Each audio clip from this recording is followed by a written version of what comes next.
कि कुल जितना भी हमारे देश में क्रूड ऑयल यानी कि कच्चा तेल प्रोसेस करके रिफाइन करके पेट्रोल डीजल बनाया जा रहा है, उसका सिर्फ 67% बाहर से आएगा और बाकी हमारे देश में ही निकाला जाएगा। प्रोडक्शन हमारे देश में ही होगा क्रूड ऑयल का। खैर, हम देखते हैं रिकॉर्ड क्या है।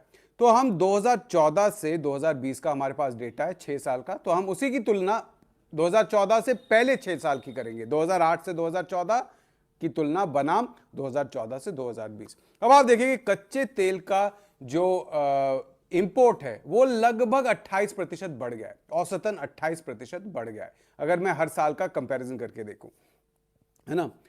लेकिन देश में प्रोडक्शन का क्या हुआ?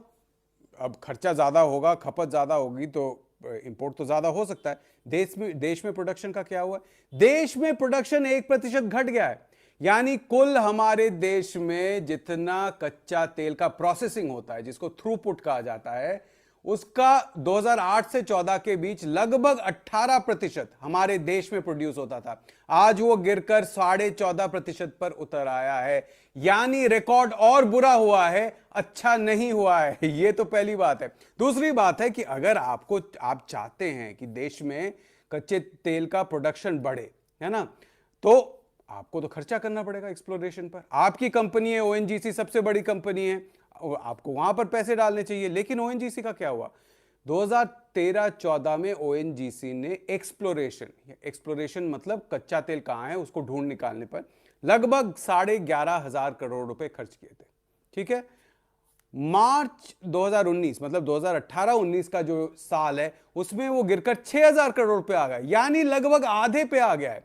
ओएनजीसी के पास जो कैश रिजर्व्स था, जिसको वो खर्च कर सकती थी कच्चा तेल निकालने के लिए, ढूंढने के लिए, वो बिल्कुल घट गया। क्यों? क्योंकि ओएनजीसी को दो कंपनियां खरीदनी पड़ी है। एक है गेल के शेयर्स खरीदने पड़े, दूसरा जीएसपीसी। दोनों को ओएनजीसी के कैश रिजर्व से खरीदा गया। और किसका फायदा हुआ इससे?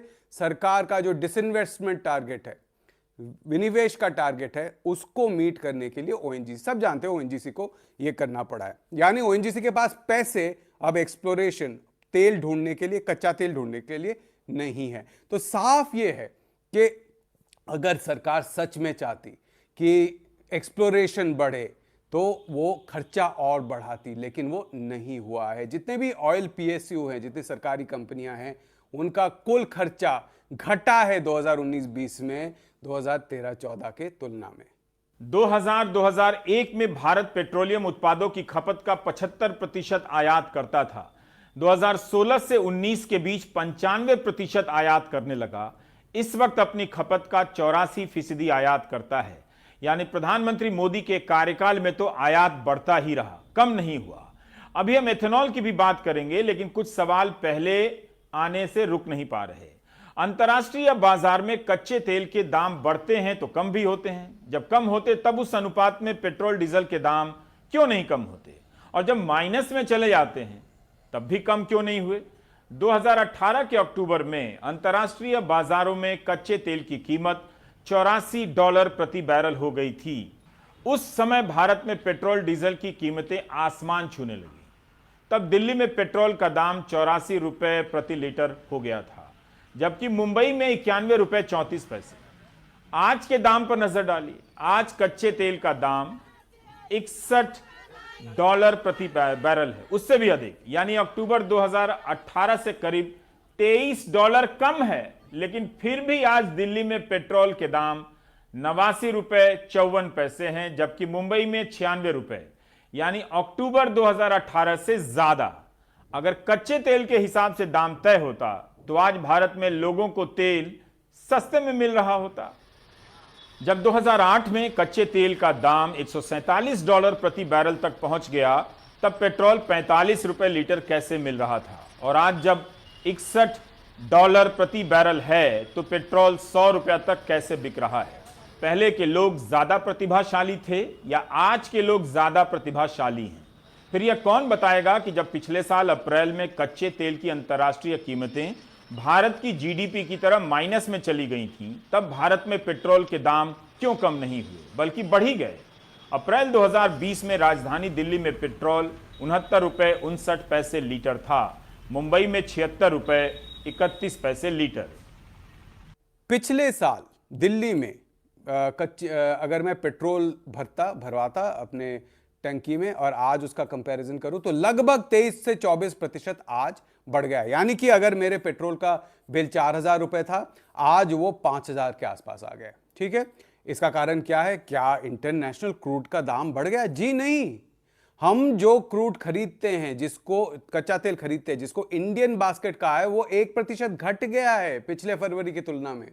1% उसका दाम घट गया है, फिर भी पेट्रोल और डीजल पर ज्यादा पैसे हम दे रहे हैं। क्यों? क्योंकि सरकार ने, चाहे वो केंद्र हो चाहे वो राज्य सरकारें हो, सरकारों ने पेट्रोल डीजल पर टैक्स बढ़ा दिया है।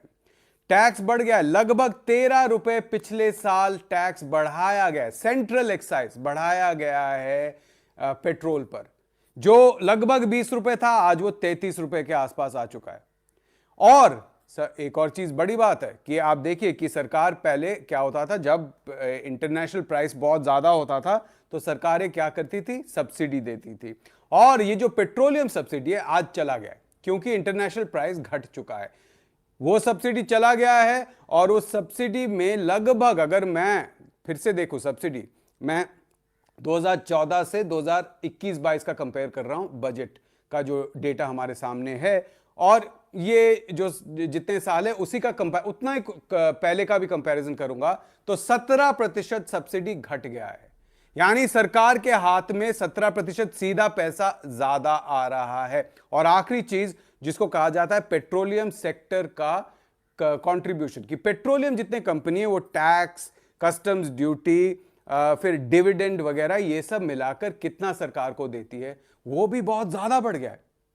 1,72,000 करोड़ के आसपास, 1.72 लाख करोड़ के आसपास 2014-15 में उनका कंट्रीब्यूशन था। वो अब जाकर 3,33,000 करोड़ के आसपास पहुंच गया है 2019-20 में। 2019-20 में ये कंट्रीब्यूशन आप देख लीजिए, लगभग 94% कंट्रीब्यूशन इस सेक्टर का बढ़ गया सरकार के हाथ में। सरकार का जितना टोटल रेवेन्यू है वो भी अभी पेट्रोलियम सेक्टर से ज्यादा आता है 6 साल की पहले की मैं तुलना करूं तो उसकी तुलना में। यानी कि सरकार यहां से ज्यादा पैसे निकाल रही है, इसलिए हम दे रहे हैं। इसमें पुरानी देश सरकारों का कोई दायित्व नहीं है। पेट्रोल पर केंद्र और राज्य 60% तक टैक्स लगाते हैं, डीजल पर 54% के करीब। एक साल के भीतर केंद्र सरकार ने पेट्रोल पर उत्पाद शुल्क 9 रुपए 98 पैसे से बढ़ाकर 32 रुपए 98 पैसे कर दिए, 3 गुना से अधिक। इस तरह डीजल पर उत्पाद शुल्क 15 रुपए 83 पैसे से बढ़ाकर 31 रुपए 83 पैसे कर दिए। एक सरकारी वेबसाइट है petroleum planning and analysis cell, इसकी साइट से पता चलता है कि 2014-15 से पेट्रोलियम से सरकार के खाते में कितने पैसे पहुंचे हैं। तो 2014-15 में 3,32,620 करोड़, 2015-16 में 4,14,506 करोड़, 2016-17 में 5,24,945 करोड़, 2017-18 में 5,43,026 करोड़, 2018-19 में 5,75,632 करोड़, 2019-20 में 5,55,370 करोड़। कोविड के दौरान सरकार की कमाई काफी घटी है, लेकिन आप 2014-15 से 2019-20 के बीच कमाई देख सकते हैं कि करीब करीब दुगनी, 1.5 गुनी, 2 गुनी हो चुकी है। क्यों पेट्रोल डीजल के टैक्स पर निर्भरता बढ़ती जा रही है? क्या इस वक्त सरकार के पास पैसे नहीं हैं? क्या इसलिए लोगों के पास जो भी पैसे हैं उसे सरकार निकाल लेने के फिराक में है? 22 जनवरी को इंडिया स्पेंड में रोहित ईरानी ने एक लंबी रिपोर्ट की है जिसमें बताया है कि भारत की जीडीपी में घरेलू बचत का हिस्सा घटता जा रहा है। 2012 में 24% था, जो 2018 में 17% हो गया।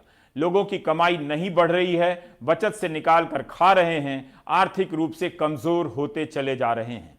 घरेलू बचत का स्तर 1991 के बराबर पहुंच गया है। ऐसा नहीं है कि सब दुखी हैं, पॉजिटिव न्यूज भी है जिससे पता चलता है कि कुछ तो अच्छा हो रहा है। जनवरी महीने में ऑक्सफैम की एक रिपोर्ट आई है, उसके अनुसार तालाबंदी के दौरान, महामारी के दौरान भारत के 11 अरबपतियों की संपत्ति इतनी बढ़ गई कि वे अगले 10 साल तक मनरेगा का बजट उठा सकते हैं। सिर्फ 11 लोग। कम से कम 11 लोगों ने प्रतिभा के दम पर विकास किया है। इसी महामारी के दौरान 24% भारतीयों की एक महीने की आमदनी 3,000 रुपए से भी कम हो गई। 24% मतलब 32 करोड़ से अधिक भारतीय। गैस सिलेंडर के भी दाम बढ़े हैं।